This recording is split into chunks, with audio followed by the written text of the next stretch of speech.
কিমান গভীৰলৈ শিপাব পাৰে সৰলতাৰ মৰম। কিমান সৰল হ'লে অন্য দেশৰ লোককো আঁকোৱালি ল'ব পাৰে নিজৰ বুলি। কাঞ্চাদা গ'লগৈ। কাঞ্চাদা কোনো চেলিব্ৰিটি নহয়, নহয় টকাৰ ধনী মানুহ।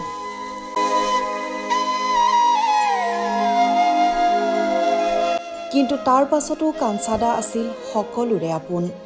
সহজ সৰল হাঁহিমুখীয়া ব্যৱহাৰে আপোন কৰিছিল সকলোকে।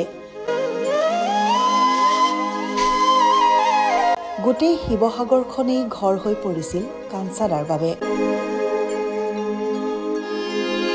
সুদূৰ নেপালৰ পৰা শিৱসাগৰলৈ আহিছিল কাঞ্চাদা ওৰফে সজৰখন চেত্ৰী।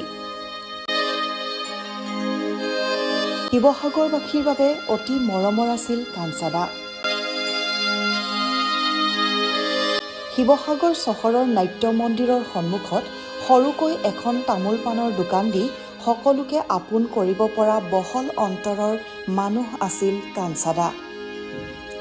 সকলোকে আপোন কৰি ল'ব পৰা কাঞ্চাদা 15 মে'ৰ দিনাখন গুচি গ'ল অজান দেশলৈ।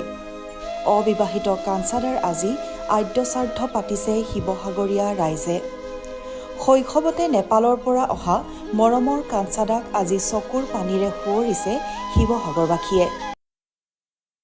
কাঞ্চা ৰূপে সুদৰ্শন চেত্ৰীৰ এই প্ৰয়াণৰ পিছত শিৱসাগৰীয়া মানুহে যিখিনি তেওঁৰ প্ৰতি আন্তৰিকতা দেখুৱালে, শ্ৰদ্ধা দেখুৱালে, মৰম দেখুৱালে, ই প্ৰমাণ কৰিলে যে আত্মীয়তা সকলোৰে ঊৰ্ধ্বত, মানুহৰ প্ৰতি মানুহৰ স্নেহ সকলোৰে ঊৰ্ধ্বত।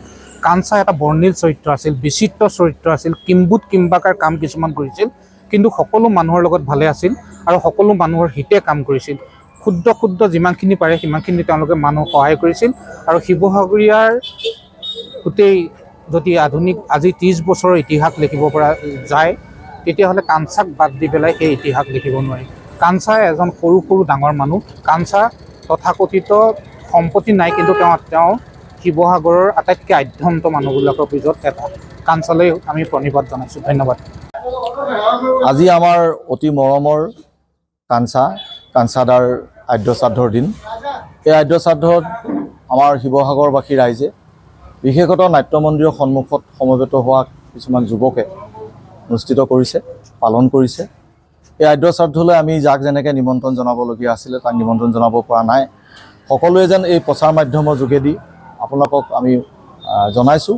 আৰু বিশেষতঃ এই আদ্যশ্ৰাদ্ধত যিসকল ব্যক্তিয়ে আমাক সহায় সহযোগিতা আগবঢ়াইছিলে তেখেতসকললৈ ধন্যবাদ জ্ঞাপন কৰিছোঁ। আদ্যশ্ৰাদ্ধৰ নাম, দিহানাম, ৰাজহুৱা শ্ৰদ্ধাঞ্জলি আৰু ৰাতিলৈ সামান্য ভোজ ভাতৰ আয়োজন কৰা হৈছে। সকলো মৎস্য স্পৰ্শক সকলোকে আমি আন্তৰিক ধন্যবাদ আৰু কৃতজ্ঞতা জ্ঞাপন কৰিছোঁ। শিৱসাগৰৰ পৰা ৰাতু কুমাৰ দাসৰ ৰিপৰ্ট, ভইচ 365।